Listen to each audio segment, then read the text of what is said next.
Salam satu track. 37. Aco podium. Aco podium. Oke, selamat sore sobat satu track dimanapun teman-teman berada. Ketemu lagi dengan saya, Bang Lugas, produser setia ya, yang beberapa episode ini muncul terus biasanya di belakang kamera. Masih dengan Bang Aco. Sehat Bang Aco? Sehat. Oke. Sama Mbak Devi yang sudah nggak asing lagi di Radar Voice FM ya, yang selalu menyapa tiap hari, halo Sobat Radar.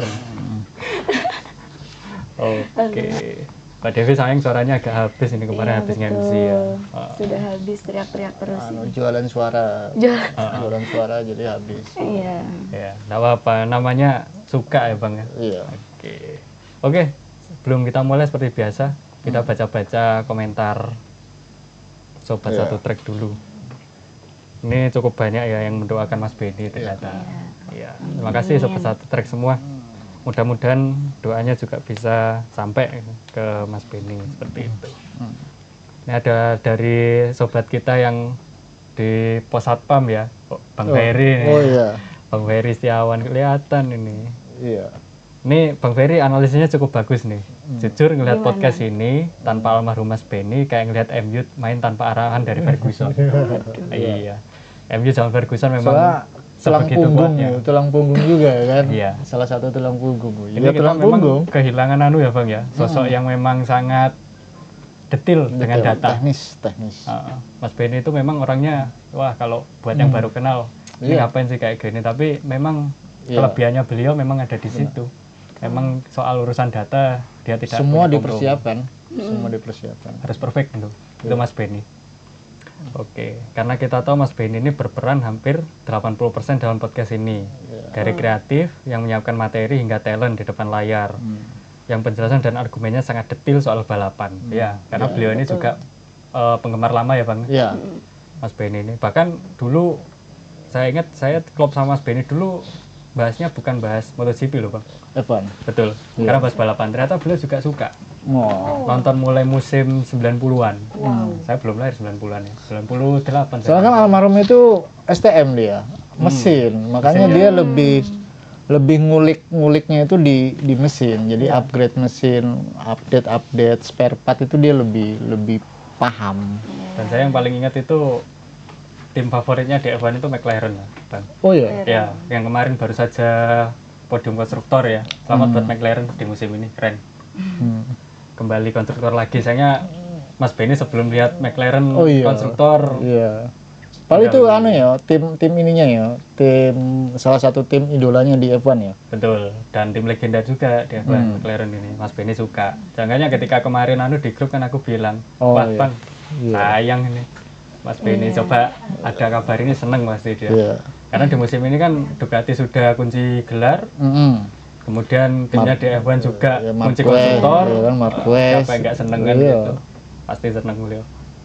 Ya, tapi biar bagaimanapun tetap semangat untuk podcast Satu Track, life must go on katanya. Dan semoga Mas Benny husnul khotimah. Amin. Terima kasih Mas Ferry. Kapan-kapan kita agendakan lagi ya Tiki Taka. Tiki Taka Mbak. Ini udah lama ya. Bro Salis itu. Tiki Taka. Yang kita orbitkan lagi nanti. Ya. Oke. Mas Eka, terima kasih doanya innalillahi wa inna ilaihi raji'un. Semoga diterima amal ibadahnya Bang Ben. Amin. Ada lagi dari @Sun Record, pengen banget lihat Mark secara langsung. Saya iri banget sama orang yang bisa lihat Marquez secara langsung. Tolong banyakin video bintang MotoGP-nya lah Min.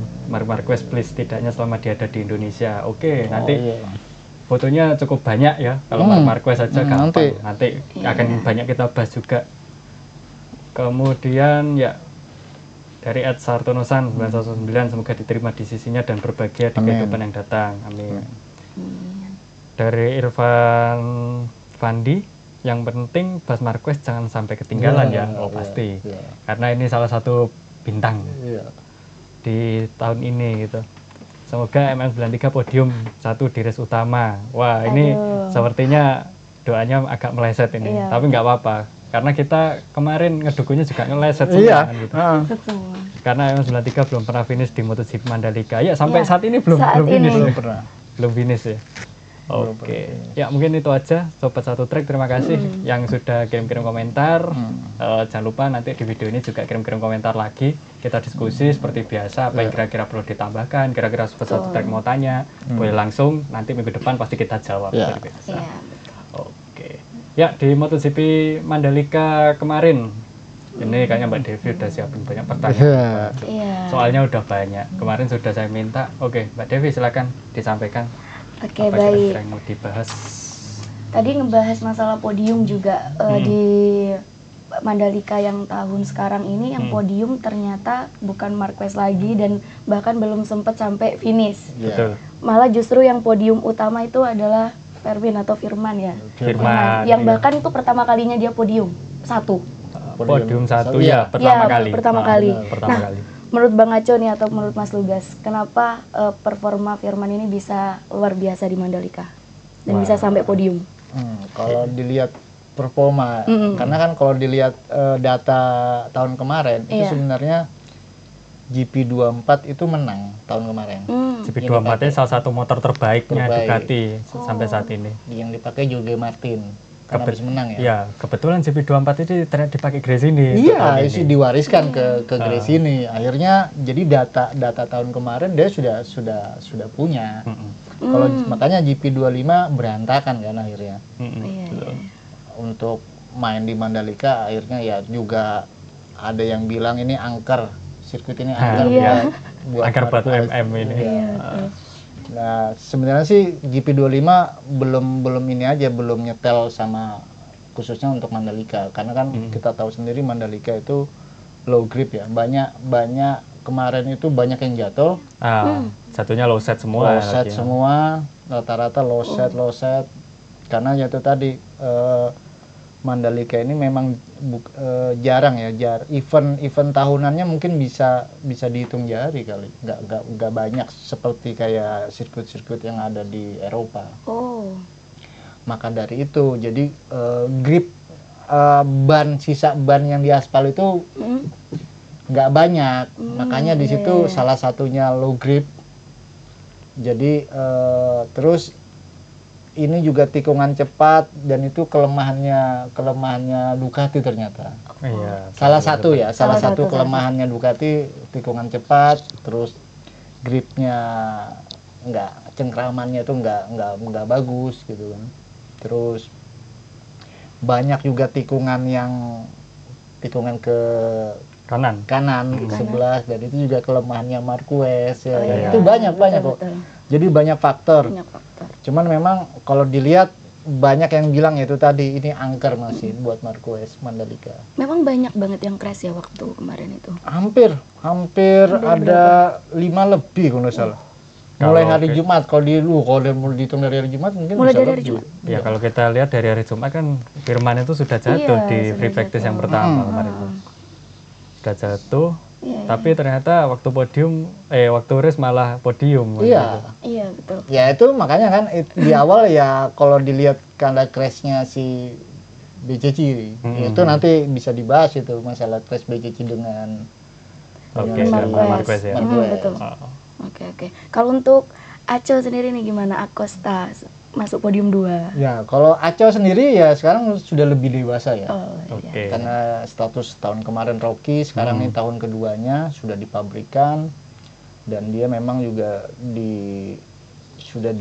dikasih tanggung jawab penuh lah sama KTM supaya dia bisa balapan ini benar-benar ayolah, jangan lagi kayak kemarin mungkin kan gerusu cepet-cepet. Sekarang dia lebih dewasa, jadi makanya dia sudah lebih mengerti lah. Tapi KTM keren loh kemarin Bang.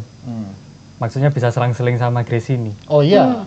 Kan kalau kita lihat podiumnya kemarin dari race kan Gresini, KTM, Gresini, KTM lagi kan. Dengan Berbinder yang ada di posisi keempat kayak gitu. Dan bahkan yang gila lagi nih Bang, tadi aku ngecek data telemetrinya nih. Oh iya. Ternyata pakai ban medium-medium. Nah, itu lebih kendel lagi sebenarnya. Lebih kendel. Padahal mayoritas pembalap waktu itu lebih banyak yang pakai soft medium. Soft medium. Soft medium. Dia pakai medium-medium dan bisa balap di posisi ke depan. Padahal kalau kita tahu kan ban medium kan agak sulit panas kan gitu. Iya, makanya kan biasanya kan sebelum seri-seri sebelumnya biasanya Aco itu di awal greget ya. Nanti di akhir sudah degradasi ban. Kan nah, ini kebalik Bang tadi. Nah, iya. Kita cek tadi kebalik. Itu banyak kan. Jadi mungkin dia lebih sudah ada pengalamannya itu tadi kan. Jadi dia supaya bisa maintain balapan itu sampai akhir. Karena kan balapan ini kan nggak 1 lap 2 lap. Kemarin 27 lap yang harus ditempuh. Makanya semakin ke sini si Aco ini sudah dewasa, lebih dewasa lah dalam artian dia sudah bisa mengerti cara maintain ke depannya balapan ini kalau bisa sampai finish. Entah nanti dia podium atau enggak, paling tidak selesaikan balapan itu sudah apresiasi sekali, sudah 10 besar aja sudah dapat poin sudah pasti. bagus. Soalnya nggak gampang 27 lap dengan 300 km per jam ya. Malah top speednya dia paling kencang kemarin waktu race ya. KTM Di Aco-nya. si Aco-nya. Makanya dia lebih di sisi apa, di bagian depan kan lebih konstan, maksudnya ritme balapannya tidak melorot ya kan. Cuman memang kemarin BJJ sama Marquez nggak ada aja. Nah itu Mungkin kalau ada itu mungkin lebih kelihatan lagi si Aco ini mungkin ya lebih bagus pastinya. Oke. Nah, karena di Mandalika kemarin tuh banyak banget yang crash. Kira-kira ada nggak sih menurut Bang Aco rider yang konsisten gitu, mulai dari hari Jumat sampai hari Minggu tuh performanya konsisten? Ada, salah satunya ya Aldeguer, Firman. Firman. Okay. Karena ya itu tadi saya bilang Firman itu sudah dia pakai motor yang bekas juara kemarin, ya kan? Dan itu warisannya dari Pramac. Nah, GP24, ya kan? GP24 punyanya Jorge Martin, diwariskan ke Gresini. Dan itu data-data motor itu sudah ibaratnya kan tinggal nyontek tahun lalu kan, dipakai tahun ini. Makanya kenapa yang lebih bagus GP24 ketimbang GP25? Kalau GP25-nya berantakan karena kita lihat kalau si Marquez kita nggak bisa lihat karena dia jatuh ya, crash. Kita lihat si Pecco. Makanya saya lihat, wah bagus nih. Pecco pun kemarin kayaknya kalau kita lihat saat kesulitan mulai hari Jumat Bang. Iya, begitu pula si Marquez juga kesulitan sebenarnya. Ini ada apa Bang? Apakah ada hubungannya dengan di Jepang yang ada gosip-gosip katanya sempat turun pakai GP24 atau gimana? Ya itu masih pro kontra ya. Maksudnya dalam artian itu banyak yang bilang kalau ini sih si Ducati kan masih bungkam nih. Cuma kan banyak analis liar-liar aja. Jadi kemarin katanya si Pecco itu cuman pakai beberapa bagian part yang GP24, nggak semua katanya. Dan itu juga cuman ngembalikan feelingnya dia aja. Mencoba katanya pakai motornya si Morbidelli kan, ngetes pakai GP24 yang tahun kemarin. Bilangnya cuma mengembalikan feelingnya mengendarai Ducati. Cuman ada yang bilang satu paket si Pecco ini pakai motornya GP24. Kalau itu benar, makanya kalau itu benar ketahuan kan sudah dihomologasi nih. Oke. Si Pecco ini kan sudah dihomologasi dengan GP25. Kalau dia menggunakan GP24, dia kena pelanggaran. Wah. Iya, tapi setahu saya sih, makanya setahu saya biasanya kalau habis race, habis balapan itu biasanya semua dicek. Dicek ulang, di-scrut. Bahasanya kalau kita gampangnya kalau di road race itu di-scrut ulang. Jadi kayak berat badan, apa semua kan ditimbang ulang kan setelah balapan. Terus perangkat motor itu nggak boleh dibawa ke pedok dulu, harus dicek. Harus cek dulu saya FIM ya. Makanya kalau itu betul-betul dipakai GP24 kan ketahuan pasti hari itu juga kan. Dan itu pasti langsung sanksi keluar dari itu surat ya. Nah makanya ada banyak liar-liar lah, gosip-gosip liar katanya dia pakai betul-betul murni satu paket GP24 yang tahun lalu. Jadi nggak sebagian. Kalau kemarin kan ada sebagian part kayak winglet, aerodinamikanya yang pakai 2024, terus apanya kemarin tuh high head device-nya pakai yang 2024 semacam. Jadi nggak semua. Nah kemarin bilangnya mesin-mesinnya serangkarang satu paket pokoknya itu GP24 itu nggak boleh. Soalnya kan si Pecco sendiri sudah dihomologasi pakai GP25. Tapi faktanya kan kita tidak dapat ya pemberitaan tentang surat yang akan keluar ada pelanggaran. Nggak ada. Seharusnya kalau memang dia benar itu sudah keluar. Karena itu tadi setelah dia menang di Motegi itu pasti sudah di-scrut lagi. Kan nggak mungkin kan, nggak ketahuan lah. Ya, setelah jadi kemarin bisa kita simpulkan untuk di Mandalika ya memang murni karena motornya GP25 yang belum klop sama Mandalika. Ya itu tadi karena GP25 ini sebenarnya banyak lemahnya.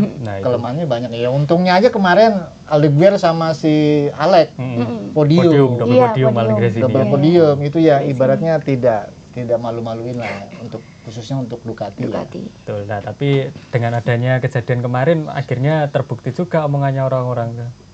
Karena kan sebelum pertengahan musim banyak bilang GP25 ini sebenarnya bukan motor yang yang bagus gitu. Kalau dibandingkan dengan motor tahun lalu loh Bang ya. Dan ternyata setelah sekian lama di Mandalika akhirnya ketahuan. Nah ini ternyata kelemahannya sudah kelihatan. Makin kesini sudah kelihatan kan akhirnya. Dan bahkan Marquez pun kayaknya kesulitan kemarin. Mulai hari Jumat itu makanya kalaupun itu nggak ada crash sekalipun dengan BCC, saya sendiri nggak yakin kalau Marquez itu bisa podium aja. Itu malah bagus. Kita yakin malah Alexnya yang podium karena statementnya Marquez sendiri juga, saya 5 besar aja sudah cukup bagus di Mandalika ini. Karena sebelum dia ke Mandalika pun dia ngomong, ini salah satu sirkuit yang mau saya skip katanya. Iya, karena angker tadi ya Bang. Iya, karena itu tadi sudah angker ya kan. Jadi tidak bersahabat lah Mandalika itu dengan dia pengen buru-buru ke Australia aja. Langsung aja tembus Phillip Island. Ditambah lagi setelah ini cedera, makinnya kayak trauma dah.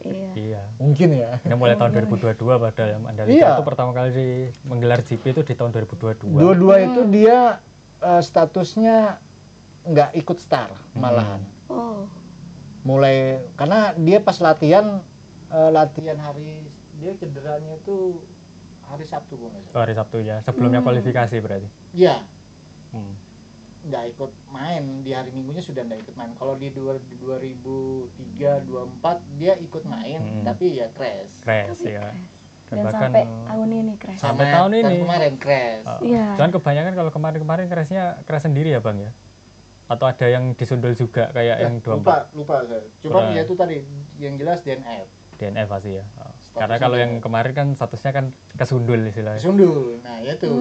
Gimana itu antara crashnya BCG dan Marquez? Nah, itu menarik tuh dibahas tuh. Jadi kalau kita lihat kemarin di lap pertama ya Bang ya. Lap pertama belum selesai. Sampai di tikungan ke-7 waktu pada belok ke kanan semua.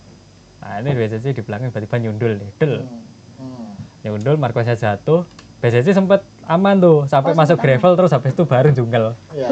Ceritanya Itu seharusnya sih kalau saya pribadi ngelihat BCC itu ceroboh. Ceroboh sekali karena banyak juga kan banyak yang bilang itu dikasih hukuman tuh BCC. Nah, itu harus dihukum karena memang sampai sekarang ini Race Direction belum ada kasih hukuman. Belum. Entah masih kasih pertimbangan atau gimana karena mungkin ada desakan dari fansnya Marquez ini kan, karena ya itu memang merugikan akhirnya merugikan pembalap lain apalagi Marquez. Tapi kalau kita lihat kondisi balapan dan masih kondisi lap pertama yang masih chaos, itu bisa disebut racing incident kan Bang? Iya. Itu racing, kalau ya dari analisis saya sendiri itu racing incident. Kalaupun mau dihukum, monggo, tapi nggak mungkin nggak berat kali ya. Mungkin di seri berikutnya dia mungkin grid startnya aja mungkin paling belakang atau gimana, atau dia start dari pit, mungkin seperti itu. Mungkin karena kalau kita lihat kayak gaining advantage saja dia nggak, buktinya dia juga jatuh kok. Iya, makanya ada di sosmed bilang ini sengaja. Waduh, itu saya nggak terima, dalam artian sekelas MotoGP ingin menabrak dengan sengaja itu hal yang bodoh sekali kan. Mental orang. Apalagi kalau udah sama-sama rugi, sama-sama DNF kan itu. Apalagi kita bisa lihat sendiri kenapa saya bilang BCG itu ceroboh. Seharusnya dia tuh sabar aja dulu. Soalnya kita lihat di hari Sabtu di sprint race, dia kan seperti itu juga, ketinggalan.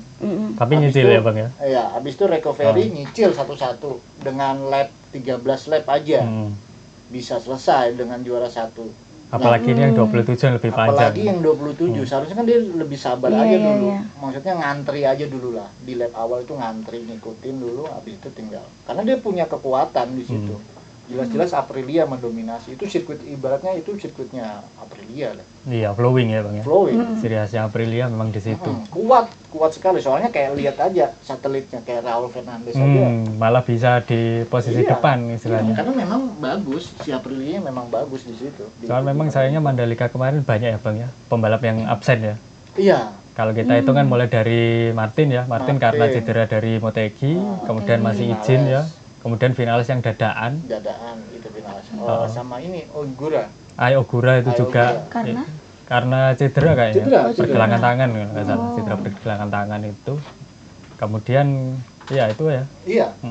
Jadi pembalapnya berkurang, harusnya 22, jadi tinggal 19 kemarin. Ditambah banyak yang crash. Akhirnya nyampe finish cuman Berapa Bang? 19 kurangi 5 kan? 14 14 ya? 14 ya? Ya itu juga poin semua jadinya. Yang crash 4, yang satu retire nih. Iya. Oh, Enea ya. retire itu apa? Karena ada kesalahan teknis itu aja. Oh, Kesalahan teknis di Jadi mesinnya. sisa 14 pembalap itu zona poin. Iya, jadi poin semua ya Bang. Zona poin semua jadinya. Oke. Terus dengar-dengar katanya dapat penalti. Benar. Di sprint race. Di sprint race. Itu Karena juga sebenarnya itu nyenggol. Aduh, lupa saya. Nanti bisa dikoreksi ya. Lupa. Iya. Di sprint itu, nah itu juga kalau saya ingat kejadian, cuma lupa itu dengan siapa dia. Itu juga racing accident. Harusnya. Seharusnya. tapi dapat penalti. Dia dapat penalti. BCC belum. Kalau BCC belum, karena kalau dilihat sampai minggu ini nggak ada ya berarti nggak ada. Harusnya nggak ada apa-apa. Nggak ada apa-apa, murni racing accident. Cuman banyak yang ngompor-ngomporin aja kan.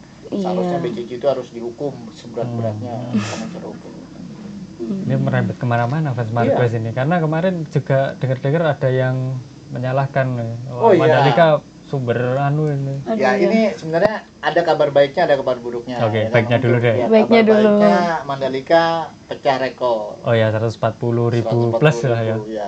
Dibandingkan tahun lalu yang 120.000 plus, ini sudah 140.000 plus. Dan kapasitas Mandalika yang 190 ribuan. Iya, 195, hampir 200. Ya, 195, hampir 200.000. Artinya kan sudah hampir penuh lah istilahnya. Ya intinya sudah di luar ekspektasinya. Iya. Targetnya 120, sudah 140.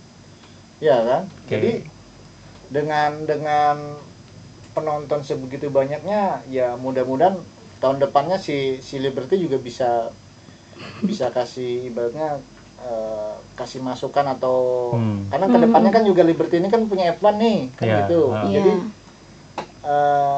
sayang gitu loh kan si Mandalika ini kalau eventnya cuman MotoGP aja. Nah itu tapi nanti juga tantangan Bang kalau mau nyanggarin F1. Ini kuat nggak ini anunya? Ya. Biaya hosting fee-nya kan itu. Ya, Kitanya kemarin beberapa di MotoGP kan sering gosip tuh hampir tiap tahun. Iya, makanya dengan 140 ini kan berarti nggak ada alasan lagi.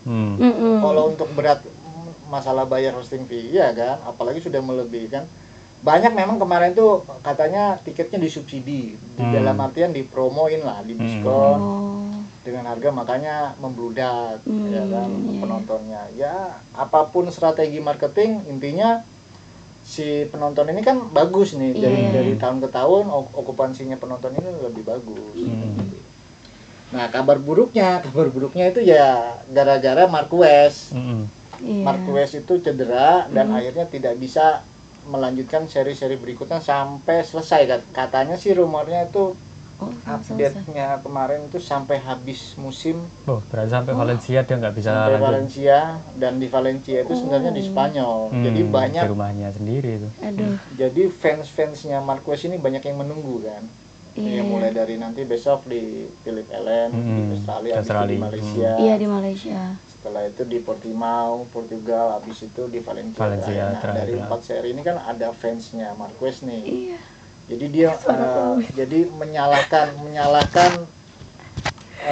layoutnya Mandalika. Iya. Banyak. Jadi memang sebelum kejadiannya Marquez itu juga ada kayak seperti Juan Mir kan sudah komplain tuh masalah gravel. Iya. Kenapa gravelnya lebih tinggi dari aspal? Oh iya. Jadi pas dia ndelosor Malah kayak kebanting kan kebanting-banting akhirnya. akhirnya kan gitu. Jadi itu yang akhirnya bisa Jadi- memperparah cedera tadi itu. Bisa jadi evaluasi harusnya buat Iya. Mandalika ya. Sampai nggak mengikuti 4 seri itu cederanya Jadi, di bagian apa aja sih?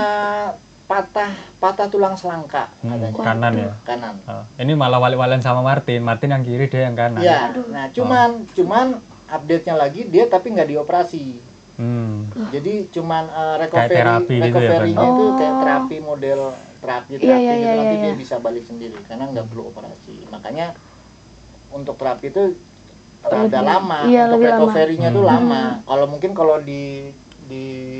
dioperasi dibedah Kalau Iya. cepat harusnya. biasanya si dokter kan sudah punya estimasi. Iya. Oh, kamu selesainya 3 minggu, sebulan kan sudah ada. Tapi karena ini recovery-nya pakai terapi, ya itu mungkin nanti kan ada angkat beban lah, Iya. apa. Iya. Langsung ke Spanyol kemarin ya, balapan belum selesai itu.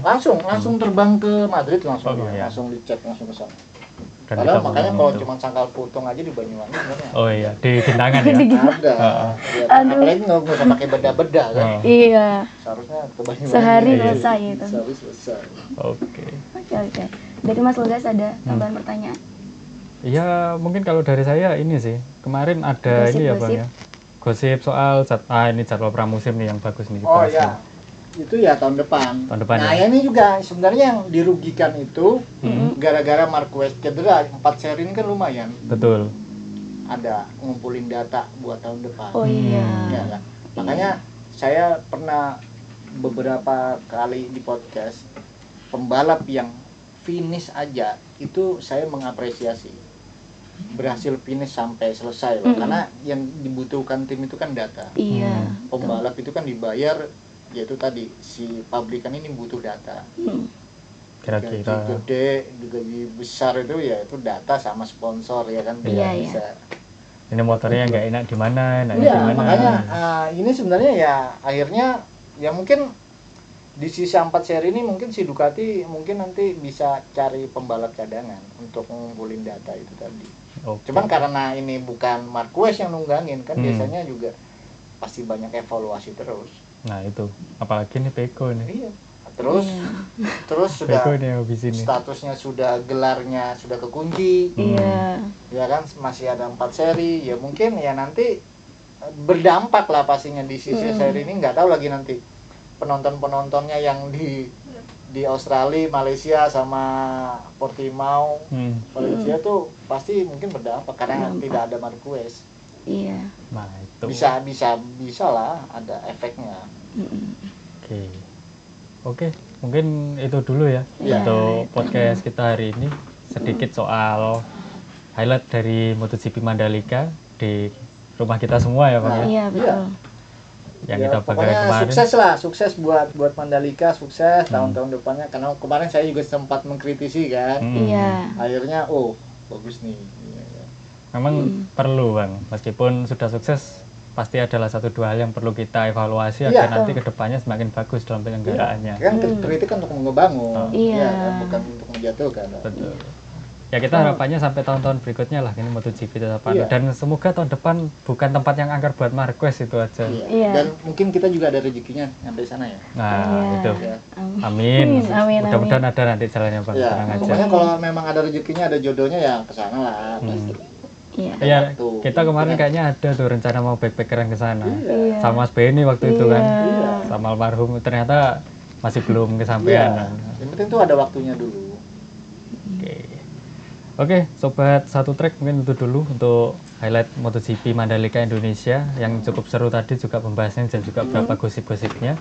Kalau ada yang tanya kok nggak ada ngedukunya, oh tenang, karena minggu depan ini masih libur, Iya. minggu ini masih Iya. libur, minggu ini bukan Kita race week ya. highlight aja ya kemarin Mandalika. ya. Mandalika aja. Jadi kita hari ini highlight, nggak ada prediksinya, dan mungkin akhir pekan ini agak sepi karena MotoGP dan F1 juga libur semua ini. Iya. Tapi tenang karena 2 minggu lagi nanti MotoGP akan main di Phillip Islands di Australia, dan kalau teman-teman yang suka F1 akan main di Austin di Amerika Serikat. Oh, F1 ya? F1-nya. Minggu depan ya? Jadi yang nonton F1 besok begadang semua ini. Iya. Oh, malam mainnya. Jam dini hari. Iya, malam soalnya. Karena di Amerika itu Iya. F1 itu ciri khasnya gitu. MotoGP juga itu kalau main di Brasil tuh. Oh iya. Kalau misalkan Oh, ada, jadi. kalau misalkan ada, dulu pernah kan waktu itu? Oh iya. Pernah ya? Dia kan Argentina kan? Argentina ya? Argentina. Nah, itu juga itu. Kalau main di Amerika pasti jamnya Amerika malam. Latin sana malam pasti. Pasti jamnya malam. Pantesan, tak pikir makanya ada jeda 1 minggu ini, pantesan beberapa pembalap kemarin masih ada yang di Lombok sama iya. Bali. Oh ini Iya. ternyata bawa dampak ekonomi ini. Iya kan? Iya. Pantesan jadi nggak langsung terbang. Jadi mungkin krunya aja yang ke Australia. Iya. Jadi sisa-sisa pembalap ini sama keluarganya dia masih libur. Iya. Masih liburan. Karena masih ada waktu kan. Masih ada waktu 1 mingguan lah, ini lumayan. Sempet ngekepoin IG-nya pacarnya Firman juga masih ada di Bali. Oh, iya, masih jalan-jalan Benar, dia. masih jalan-jalan. Masih jalan-jalan. Tapi yang keren kemarin ini sih Bang, yang aku lihat agak unik itu kan karena GP udah dipegang Liberty ya, yang kameramennya mainnya sudah mulai marketing. Oh iya. Ya kan? Karena biasanya kan kalau kita lihat kan paling fokus ke balapnya, kemarin ternyata fokus ke pantai. Oh, iya. Ke View-nya dijual itu. yang dijual. Ya, ayolah dengan adanya itu kan secara tidak langsung Kementerian Pariwisata pasti juga happy kan. Iya. Karena ya secara nggak langsung ketika ada event olahraga itu turismenya juga jalan. Iya. Kayak di Banyuwangi juga kan berapa event olahraga juga menyuguhkan turisme kan, kayak di Banyuwangi Tour de Ijen beberapa tahun terakhir seperti itu. Makanya kemarin tuh kalau saya lihat sih sebenarnya seharusnya kayak komunitas-komunitas motor-motoran tuh overland dia ke Mandalika biasanya konvoy, touring. Kayak di Eropa kan gitu. Jadi komunitas motor-motoran itu dia kalau mau nonton itu touring deh. Oke, itu aja Sobat Satu Track untuk sore hari ini. Jangan lupa berikan like, comment, dan subscribe-nya. Apa yang kita bahas hari ini mungkin ada teman-teman yang mau nambahin, silahkan di kolom komentar. Nanti minggu depan kita jawab, kita tanggapi, tenang aja. Barangkali mau jadi narasumber ya? Iya. Oh iya, boleh. Kita juga Main-main ke radar. Space kosong. ada space kosong nih Space satu kosong. nih. Nah, nanti kita ngobrol bareng soal MotoGP di sini gitu. Kalau memang ada konsep baru apa gimana, boleh aja kan? Boleh. Kasih masukan. Terus buat teman-teman yang masih belum ngikutin MotoGP, bisa lah diracunin temennya nanti ya. Iya, betul. Supaya nanti olahraga motorsport semakin inklusif buat teman-teman semua. Ya mungkin itu aja. Sebelumnya kita ritual dulu Bang. Oke. Salam Satu Track. Satu Track. Oke.